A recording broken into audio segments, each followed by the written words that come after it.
ಚಂದ್ರಶೇಖರ್ ಪಾಟೀಲ್ ಅವರೇ, ಹಿರಿಯರಾಗಿರುವಂತಹ ವೀರಣ್ಣ ಪಾಟೀಲ್ ಅವರೇ ಹಾಗೂ ಎಲ್ಲ ಕಾಂಗ್ರೆಸ್ ಪಕ್ಷದ ಕಾರ್ಯಕರ್ತರೇ ಮತ್ತು ಪರಿವಾರ ಬಂಧುಗಳೇ, ಈಗಾಗಲೇ ನನ್ನ ಪಕ್ಷದ ಪರವಾಗಿ ನಾನು ಒಂದು ಸಾಮಾನ್ಯ ಕಾರ್ಯಕರ್ತನಾಗಿ ನಾನು ಪೂರ್ವಭಾವಿ ಸಭೆಯಲ್ಲಿ ಹೇಳಿದ್ದೀನಿ, ಈಗೂ ಹೇಳಕ್ ಬಯಸ್ತೀನಿ. ನಾನು ರಾಜಶೇಖರ್ ಪಾಟೀಲ್ ಅವ್ರ ಮಗನಾಗಿರ್ಬೋದು, ಬಟ್ ಅವ್ರು ನನಗೆ ಏನ್ ಹೇಳಿ ಕಳ್ಸಿದಾರೆ ಅಂದ್ರೆ, ಅವರಾಗ್ಲಿ ನಮ್ಮ ಭೀಮರಾವ್ ಪಾಟೀಲ್, ಚಂದ್ರಶೇಖರ್ ಪಾಟೀಲ್ ಅವರೆಲ್ಲ, ಫಸ್ಟ್ ನೀನು ಕಾರ್ಯಕರ್ತನಾಗಿ ದುಡಿಯೋದ್ ಕಲಿಯಪ್ಪ, ಆ ನಂತರ ನೀನು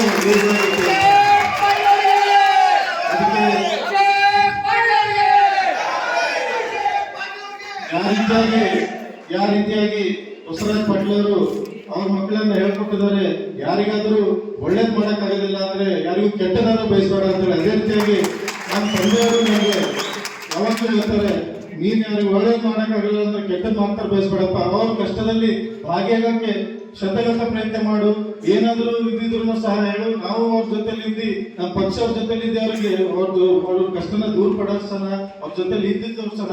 ಇವಾಗವರೆಗೂ ತಾವೆಲ್ಲ ನೋಡಿದಿರಿ, 50 ವರ್ಷದಿಂದ ಬಸವರಾಜ್ ಪಾಟೀಲ್ ನೋಡಿದ್ರಿ, ಅವ್ರ ಕಾಲಘಟ್ಟದಲ್ಲಿ ಯಾವ ರೀತಿ ಕೆಲಸ ಮಾಡಿದ್ದಾರೆ. ರಾಜಶೇಖರ್ ಪಾಟೀಲ್ ಎಲ್ಲ ನೋಡಿದಿರಿ, 20-25 ವರ್ಷದಿಂದ ಯಾವ ರೀತಿ ಕೆಲಸ ಮಾಡ್ತಾ ಇದಾರೆ. ಮತ್ತೆ ಈಗ ನೂತನವಾಗಿ ಭೀಮರಾವ್ ಪಾಟೀಲ್ ಅವರು MLC ಆಗಿ ಯಾವ ರೀತಿ ಕೆಲಸ ಮಾಡ್ತಿದ್ದಾರೆ. ಚಂದ್ರಶೇಖರ್ ಪಾಟೀಲ್ ಅವರಿಗೆ 2ನೇ ಸತಿ ಆಶೀರ್ವಾದ ಮಾಡಿದ್ರಿ. ತಾವೆಲ್ಲ ಇಲ್ಲಿಂದ ಸ್ಟಾರ್ಟ್ ಆದ್ರೆ ಹರಪನಹಳ್ಳಿವರೆಗೂ ಅವ್ರಿಗೆ ಕಾನ್ಸ್ಟಿಟ್ಯೂನ್ಸಿ ಬರುತ್ತೆ. ಯಾರಾದ್ರೂ ಇದರಲ್ಲಿ ಮಹಾಜನತೆ ಆಶೀರ್ವಾದ ಇದೆ ಅಂದ್ರೆ ನಮ್ಮ ಹುಮ್ನಾಬಾದ್ ಮಹಾಜನತೆಯದು ಆಶೀರ್ವಾದ ಇದೆ ಚಂದ್ರಶೇಖರ್ ಪಾಟೀಲ್. ಯಾಕಂದ್ರೆ ಹೋದ್ರೆ ನೀವು ಎಲ್ಲಿನವರು ಅಂತ ಕೇಳ್ತಾರೆ ಅವ್ರು, ಫಸ್ಟ್ ನೀವು ಯಾರ ಪರಿವಾರದವರು, ಬಸವರಾಜ್ ಪಾಟೀಲ್ ಪರಿವಾರದವರು ಅಂತ ಕೇಳ್ತಾರೆ, ಆ ನಂತರ ಕಾಂಗ್ರೆಸ್ ಪಕ್ಷದವರು, ಆ ನಂತರ ಹುಮ್ನಾಬಾದ್ದವರು ಅಂತ ಗುರುತಿಸ್ತಾರೆ ಅವರಿಗೆ. ಅದೇ ರೀತಿಯಾಗಿ ನನ್ನನ್ನು ಸಹ ಅವರು ತಮ್ಮೆಲ್ಲ ಆಶೀರ್ವಾದದಿಂದ ನನಗೆ DCC ಬ್ಯಾಂಕ್ ಉಪಾಧ್ಯಕ್ಷನಾಗಿ, ಯೂನಿಯನ್ ಅಧ್ಯಕ್ಷನಾಗಿ, ಸ್ಟೇಟ್ ಫೆಡರೇಷನ್ ಡೈರೆಕ್ಟರ್ ಆಗಿ ನಾವೆಲ್ಲ ಸಹಕಾರದಿಂದ ನಾನು ಆಗಿ ಜನರ ಪರ ಕೆಲಸ ಮಾಡಕ್ಕೆ ಅವಕಾಶ ಮಾಡಿಕೊಟ್ಟಿದ್ದೀರಿ. ನಾನು ತಮ್ಮೆಲ್ಲರ ಪರವಾಗಿರ್ತೀನಿ.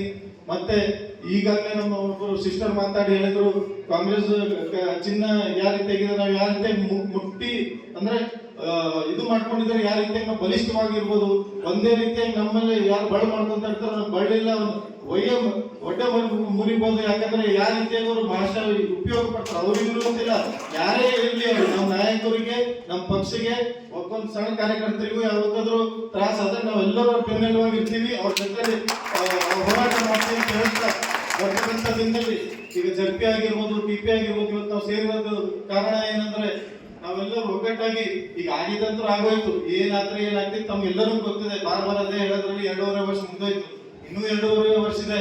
ಬರ್ತಕ್ಕಂಥ 4-6 ತಿಂಗಳಲ್ಲಿ ಒಂದಾದ್ಮೇಲೆ ಒಂದು ಎಲೆಕ್ಷನ್ ಇದೆ. ಈಗಾಗಲೇ ತಾವು ನೋಡಿರ್ಬೋದು, MLA ಎಲೆಕ್ಷನ್ ಅಲ್ಲಿ ನಮ್ಮೊಂದು ಸೋಲು ಇದಕ್ಕಾಯ್ತು, ತಮ್ಮೆಲ್ಲರಿಗೂ ಗೊತ್ತಿದೆ. ಆ ನಂತರ ನಮ್ಮ 5 ಗ್ಯಾರಂಟಿ ಯೋಜನೆ ಯಾವ ರೀತಿ ಕೆಲಸ ಮಾಡ್ತು ಸಿದ್ದರಾಮಯ್ಯ ಸರ್ಕಾರ, DK ಶಿವಕುಮಾರ್ ಅವರ ಸರ್ಕಾರ, ಅವ್ರ ನೇತೃತ್ವದಲ್ಲಿ ಕಾಂಗ್ರೆಸ್ ಪಕ್ಷ ಯಾವ ರೀತಿ ಕೆಲಸ ಮಾಡಿದೆ, ಅದು ನಮ್ಮ ತಾಯಿಂದರು ಆಶೀರ್ವಾದ ಮಾಡಿ ಚಂದ್ರಶೇಖರ್ ಪಾಟೀಲ್ ಅವರಿಗೆ ಯಾವ ರೀತಿ ಗೆಲ್ಸಿದ್ರು, ಭಾರಿ ಬಹುಮತದಿಂದ ಗೆಲ್ಸಿದ್ರು. ಅದೇ ರೀತಿಯಾಗಿ ನಮ್ಮ MP ಕ್ಯಾಂಡಿಡೇಟ್ ಆಗಿರುವಂತ ನಮ್ಮವರಾಗಿರುವಂತ ಸಾಗರ್ ಖಂಡ್ರೆ ಅವರಿಗೂ ಸಹ ತಾವು 27,000 ಮತದಿಂದ ಗೆಲ್ಸಿದ್ರಿ. ಅದಕ್ಕೆ ತಮ್ಮೆಲ್ಲರಿಗೆ ಹೃದಯಪೂರ್ವಕ ಅವರು ಮುಂದಿನ ಪಾರ್ಟಿದವ್ರಿಗೆ ಎಲ್ಲ ಜಮನ ಜಟ್ಟಾಗೋಗ್ಯದ, ಅವ್ರಿಗೆ ಆಲ್ರೆಡಿ ಗೊತ್ತದ ಏನ್ ಮಾಡ್ಬೇಕು ಅಂತ. ಸಣ್ಣ ಎಲೆಕ್ಷನ್ ಅವ್ರಿಗೆ ಗೆದ್ದಕ್ಕಾಗೋದಿಲ್ಲ.